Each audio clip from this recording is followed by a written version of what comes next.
नमस्कार, आदाब, सत श्री अकाल दोस्तों, कैसे हैं आप लोग। दोस्तों, आज के इस वीडियो में हम एक ऐसे बिज़नेस के बारे में बात करेंगे जो ना केवल अच्छा चलता है बल्कि धड़ल्ले से चलता है। दोस्तों, ये बिज़नेस है healthy and hygienic food outlets का बिज़नेस। दोस्तों, ये बिज़नेस ऐसा बिज़नेस है जो आप ना केवल गांव हो, आप शहर में रहते हैं या किसी कस्बे में रहते हैं, आप इस बिज़नेस को आसानी से कम इन्वेस्टमेंट में कर सकते हैं और इसमें आपको कोई रिस्क फैक्टर भी नहीं रहता और आप इसको अगर सक्सेसफुली चलाने में कामयाब होते हैं तो आपके लिए इससे बेहतर कोई बिज़नेस नहीं हो सकता। दोस्तों, आपने नोटिस किया होगा कि जब भी हम किसी सफ़र पर निकलते हैं तो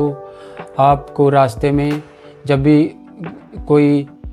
आपको नाश्ता या खाना पीना करना हो तो आपको देखा होगा कि जैसे रेलवे स्टेशन होते हैं, बस स्टेशन होते हैं, जहाँ भीड़ वाली जगहें जहाँ पर खाने पीने की दुकानें और इस तरह के आउटलेट्स फूड के होते हैं, वहाँ पर आपको मनपसंद आपको खाना अवेलेबल नहीं होता। इसकी वजह से आप कई बार मन महसूस कर रह जाते हैं कि क्या खाएं और क्या ना खाएं। दोस्तों, जो भी बना हुआ होता है जैसे कि छोले भटूरे, समोसे आदि और इस तरह की कई वस्तुएं जो बनी रहती हैं वो पहले ही बनाकर रखी रहती हैं और उन्हीं को गर्म करके सब वो देते रहते हैं। तो इस तरह का खाना खाने से आप भी जानते हैं कि पेट का क्या हाल होता है। दोस्तों, अगर आपको अच्छा और स्वच्छ खाने का आप सोचें तो आपको सोचना पड़ता है कि क्या खाएं और क्या ना खाएं। और उसके अलावा जो गंदगी का हाल होता है वो आपने देखा ही है कि किस तरह स्टेशनों पर और बस स्टेशनों पर गंदगी का हाल होता है। हर जगह आपको और जो दाम का होते हैं वो भी आसमान को छू रहे होते हैं कि आदमी एक बार सोच में पड़ जाता है कि ये खाएं या वो खाएं। दोस्तों, इस तरह के कई तरह आपने सवाल जवाब आपके मन में चलते रहते हैं कि इस तरह की सिचुएशन में क्या हमारे पास कोई ऐसा ऑप्शन हो जहाँ पर हम एक साफ़ सुथरे इन्वायरमेंट में बैठकर खाना खा सकें। तो इस तरह का अगर आप ऑप्शन ढूंढते हैं तो अगर इस तरह के ऑप्शन को अगर धरातल पर लेकर आना है तो हमें हेल्दी और हाइजीनिक फूड आउटलेट्स के बिज़नेस को प्रॉपर तरीके से समझना होगा और उसके अकॉर्डिंगली हमें अपने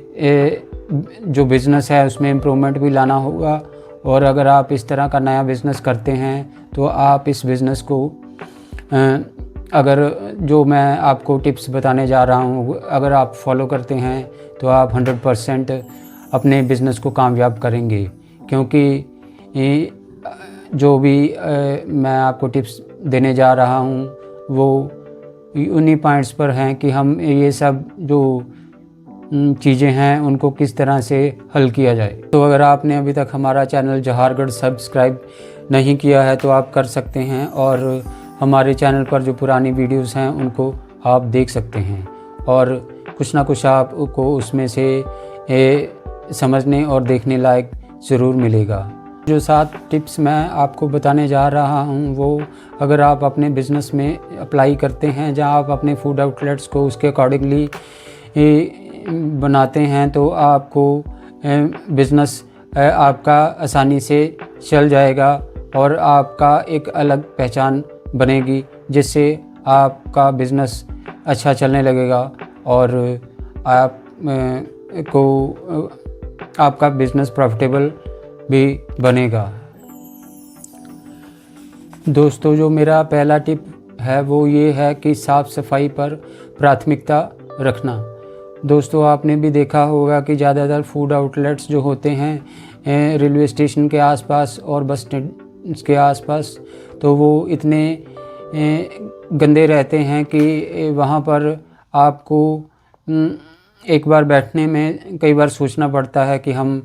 एंटर करें या नहीं करें। दोस्तों इसमें क्योंकि रश इतना रहता है कि ना मालिक के पास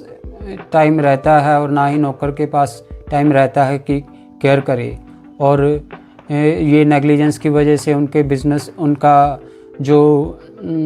प्रीमाइसिस रहता है वो ज़्यादातर गंदा ही रहता है, और वो इस चीज़ को नहीं समझते, और जो ग्राहक रहता है कई बार उसको ये देखकर वहाँ से निकल लेता है। दोस्तों मेरा जो दूसरा टिप है वो ये है कि छोटा मेनू मोटा मुनाफा।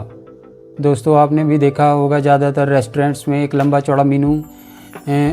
बना के रखा रहता है, जिसमें से आधी से ज़्यादा चीज़ें तो वैसे ही नहीं होती, और अगर होती हैं तो ग्राहक उनकी तरफ आकर्षित नहीं होता, क्योंकि हर आदमी की एक लिमिटेड नीड होती है जब वो किसी रेस्टोरेंट में जाता है। तो उसको जो उस रेस्टोरेंट या उस फूड आउटलेट की स्पेशलिटी रहती है वो देखता ही कि क्या है, और उसके अकॉर्डिंगली ही वो अपना खाने का मेनू डिसाइड करता है कि क्या खाऊं या क्या नहीं खाऊं। तो दोस्तों अगर आप अपना मेनू जितना अपना सिंपल और जितना छोटा रखेंगे, उससे क्या जो खाने वाला ग्राहक रहता है उसको डिसीज़न लेने में आसानी रहती है, और वो अपना डिसीज़न फटाफट लेता है कि मैं यही चीज़ यहाँ पर है जो बेहतर है। तो उस तरीके से वो अपना डिसीज़न फास्ट लेने में उसको भी आसानी रहती है, और जिससे हमारा जो अगर हम ज़्यादा फूड की लंबी लिस्ट बनाते हैं तो उसके अकॉर्डिंगली हमें वो सब चीज़ें रखनी भी पड़ती हैं, और ये उस चीज़ें नहीं बिकती हैं, वो अंततः ख़राब होती हैं, और वो उससे जो आउटलेट होता है उसका नुकसान ही होता है। दोस्तों जो तीसरा टिप है वो ये है कि प्रॉपर सिटिंग अरेंजमेंट होना। दोस्तों कई बार आपने देखा होगा कि कई फूड आउटलेट्स बना रखे होते हैं, क्योंकि उनके पास जगह की कमी होती है तो वो वहाँ पर कोई प्रॉपर सिटिंग अरेंजमेंट नहीं होता, और वो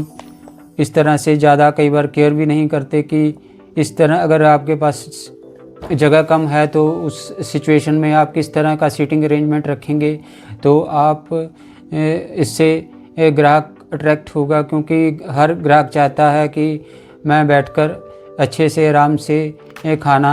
या अपना रिफ़्रेशमेंट लूं, और अगर उसको प्रॉपर सीटिंग अरेंजमेंट नहीं मिलता तो वो दूसरा कोई अच्छा होटल या कोई आउटलेट ढूंढता है। इस स्थिति में आपके कस्टमर आप लूज़ कर देते हैं। सो इसलिए जब तक आपका एक प्रॉपर सीटिंग अरेंजमेंट नहीं होता तो आप अपना बिज़नेस चला पाने में सक्षम नहीं हो पाएंगे। दोस्तों जो चौथा टिप है वो ये है कि एक good manager at the counter. दोस्तों कई बार आपने देखा होगा कि जो मैनेजर रहता है वो कई बार उसको एक जो कस्टमर से कैसे ट्रीट करना है उसको नहीं पता होता। कई बार वो मालिक खुद ही होता है, और कई बार जो मैनेजर रहता है कोई जो भी अपॉइंटेड रहता है तो वो अच्छे ढंग से कस्टमर्स को ट्रीट नहीं करता। तो इससे भी जो आपकी जो डेली सेल रहती है उससे बहुत बड़ा प्रभाव रहता है। अगर आपको अपनी डेली सेल को इम्प्रूव करना है और कस्टमर्स को अगर आपको और भी परमानेंट कस्टमर्स में कन्वर्ट करना है तो उनके लिए ये ज़रूरी होता है कि आप एक अच्छी पर्सनैलिटी वाला जो खुश मिजाज आदमी हो उसको आप काउंटर पर बिठाएं, ताकि उससे वो एक पब्लिक डीलिंग करने वाला व्यक्ति हो, जिससे आपकी सेल्स दुगनी हो सकती है। उसके अलावा दोस्तों जो पांचवा स्टेप मैं बताने जा रहा हूं वो ये है कि proper dress for the staff. दोस्तों आपने देखा होगा कि कई बड़े बड़े रेस्टोरेंट्स और फूड आउटलेट्स में जो स्टाफ रहता है उसकी एक परमानेंट एक ही कलर की ड्रेस रहती है, जहाँ तो कोई ग्रीन में होगी या ब्लू में होगी या येलो में रहती है। इस तरह से हर एक जो आउटलेट रहता है, जब फूड आउटलेट रहता है उसकी एक अलग पहचान रहती है। अगर आप उस तरीके से एक अलग तरह की ड्रेस आप अपने स्टाफ को देंगे तो उससे स्टाफ भी खुश रहता है, क्योंकि उनको बार बार कोई एक ड्रेस बदलनी नहीं पड़ती। और जिससे अगर जैसे आप कई बार जाते हैं तो आपने देखा होगा कि जो स्टाफ रहता है उसकी ड्रेस इतनी प्रॉपर नहीं लगती और कस्टमर उससे अनकंफर्टेबल हो जाते हैं। तो इसलिए ज़रूरी होता है कि एक वो जो एनवायरनमेंट है वो एक प्लीजिंग एनवायरनमेंट बनाए रखने के लिए आपको ज़रूरी होता है कि एक आप अच्छी जो ड्रेस है वो अपने स्टाफ को पहनाएं, ताकि लोग वहाँ पर कंफर्टेबल फील करें और वो अपने आपके स्टाफ से भी इंटरेक्शन करने में आसानी और महसूस करें। दोस्तों, जो छठा पॉइंट है वो ये है कि प्रॉपर टोकन सिस्टम का आप उपयोग करें अपने जो फूड आउटलेट में। दोस्तों, कई बार आपने देखा होगा कि आपने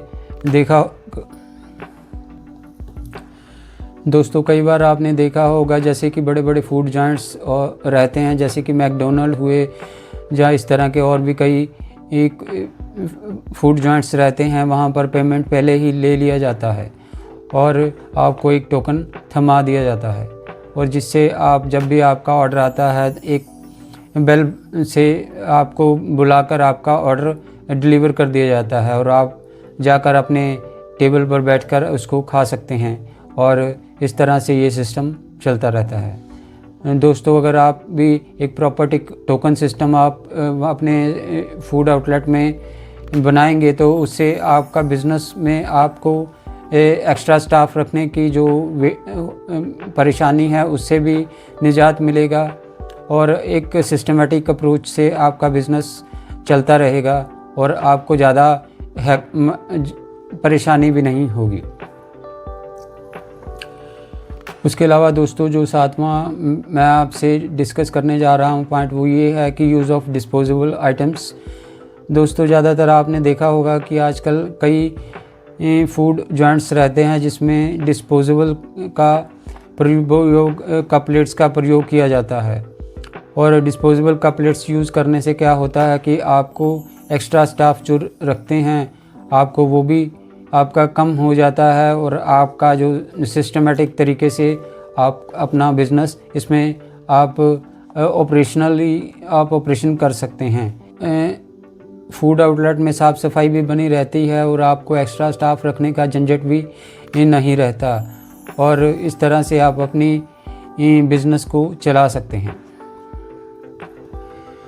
दोस्तों, मैंने जो आपको ये 7 स्टेप्स बताए हैं वो आपको कैसे लगे हैं आप हमें कमेंट में बताएं और बताएं कि आपको क्या ये कमेंट आपने पहले कहीं यूट्यूब पर इस तरह का वीडियो आपने देखा है, यहाँ पर ये सब पॉइंट्स आपसे डिस्कस किए गए हों। अगर नहीं तो भी बताइए और अगर किए हैं तो भी बताइए। दोस्तों, इसके अलावा आप हमारे चैनल जोहारगढ़ को सब्सक्राइब कर सकते हैं। ये जो टिप्स मैंने दिए हैं ये जो नया बिज़नेस शुरू करना चाहता है उसके लिए तो ज़रूरी है ही है, लेकिन जो ऑलरेडी कोई इस तरह का बिज़नेस कर रहे हैं और जिसमें ये इस तरह की कोई कमियां हैं तो वो उनको रिप्लेस करके इस तरह का सिस्टम अगर आप अब अडेप्ट करेंगे अपने बिज़नेस में तो आप अपने बिज़नेस को इम्प्रूव कर पाएंगे। और अगर आपका बिज़नेस कम प्रॉफिटेबल है तो इससे आपकी प्रॉफिटेबिलिटी पर भी काफ़ी असर होगा और आप अपनी प्रॉफिटेबिलिटी को इम्प्रूव कर पाने में भी कामयाब होंगे। दोस्तों, इसके अलावा इसी तरह के और भी बिज़नेस टिप्स और ऑनलाइन अर्निंग के वीडियोस मैं बना रहा हूं और आपसे शेयर भी करता रहूंगा। आप हमारे साथ बने रहिए, हमारे चैनल को सब्सक्राइब कीजिए और आगे आने वाली वीडियोस की जानकारी आप लेते रहिए। नमस्कार।